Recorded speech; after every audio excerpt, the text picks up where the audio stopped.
तो एक दिन जिस राज्य में सेठ जी रहा करते थे, उस राज्य के राजा ने एक बात कही, कोई भी अपना सत्कर्म हमको दे दे, उसके बदले में जो जो चीज वो मांगेगा हम उसे दे देंगे, जो जो मांगेगा हम उसे दे देंगे। तो सेठानी ने कहा, राजा के पास ही चले जाइए और अपने कुछ सत्कर्म उनको दे दीजिए। ठीक है, हम चले जाएंगे, सेठ जी ने कहा।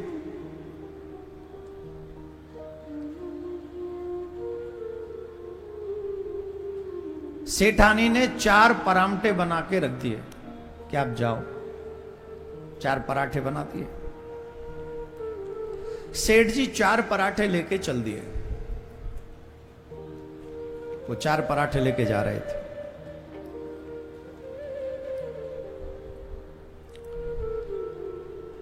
दोपहर हो गई, दोपहर का भोजन करना था। मार्ग में जा रहे थे तो एक सुंदर सा तालाब दिखाई पड़ा। उस तालाब के पास में जाके वो बैठ गए।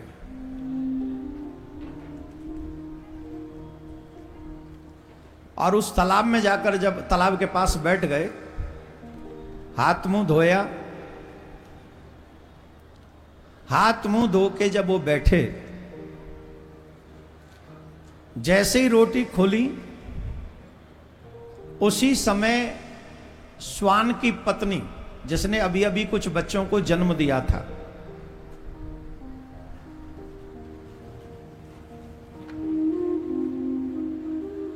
अभी अभी उसने कुछ बच्चों को जन्म दिया था और उसे बड़ी जोर से भूख लग रही थी।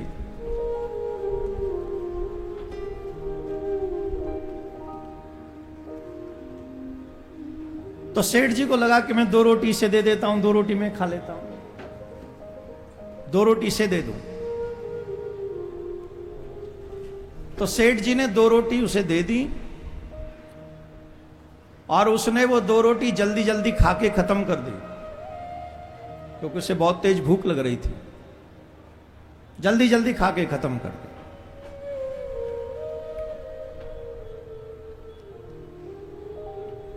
सेठ जी को लगा कि इसकी भूख अभी, और फिर वो दोनों रोटी खा के सेठ जी को फिर देखने लगी।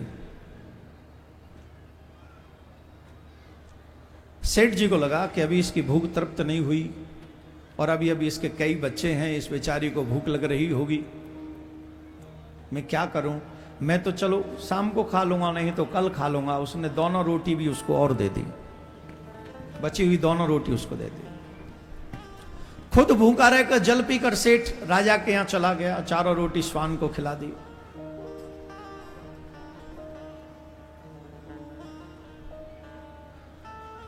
राजा की सभा में उपस्थित हुआ।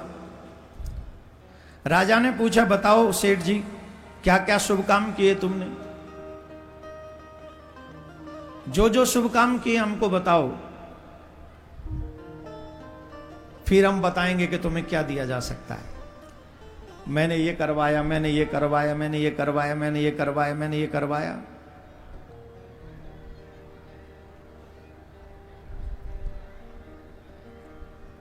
राजा ने कहा, आपने जितने भी ये शुभ कर्म गिनवाए हैं, इनमें से एक भी कर्म ऐसा नहीं है जिसके फलस्वरूप मैं तुम्हें कुछ दे सकूं।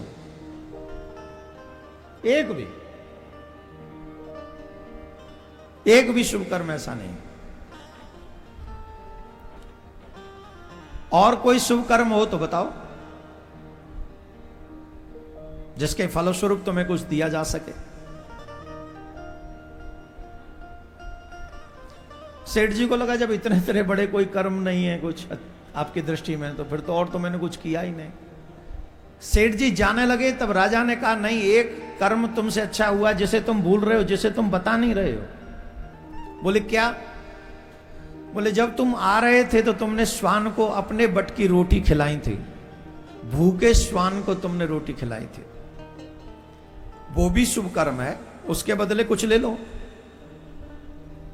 सेठ जी ने कहा, बदले में तो मैं बाद में लूंगा जो कुछ लेना होगा, पर मुझे एक बात बताओ, इतने बड़े बड़े कर्म मैंने आपको गिनाए,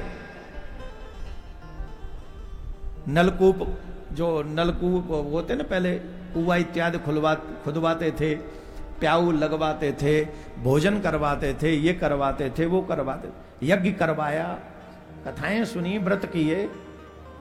वो मैंने तुमको बताया, वो तुम आपने कहा कि वो कुछ है ही नहीं। वो क्यों नहीं है सत्कर्म, हमें ये बताइए। तो राजा ने बहुत अच्छी बात कही, जिन सत्कर्मों को करने के बाद आप मैं कह के दुनिया को बताते हो, उनका पुण्य तो वैसे ही नष्ट हो जाता है। आपने कोई सत्कर्म किया और आपने मैं कह के वो 10 जगह गा दिए, तो वो तो वैसे ही नष्ट हो गए। लेकिन कल तुमने श्वान को रोटी खिलाई और आज भूल गए और तुमने अभी तक किसी को बताया नहीं, वो गुप्त पुण्य है और उस गुप्त पुण्य का बहुत प्रभाव है, इसलिए वो अभी तक बना हुआ है। और उसका ये प्रभाव है कि मैं पूरा राज्य भी दे दूं तो भी बराबरी नहीं कर सकता उस पुण्य की, कि गुप्त है। आप सोचिए, राजा ने उन्हें देकर जो चाहते थे वो देकर तृप्त करके उनको भेजा।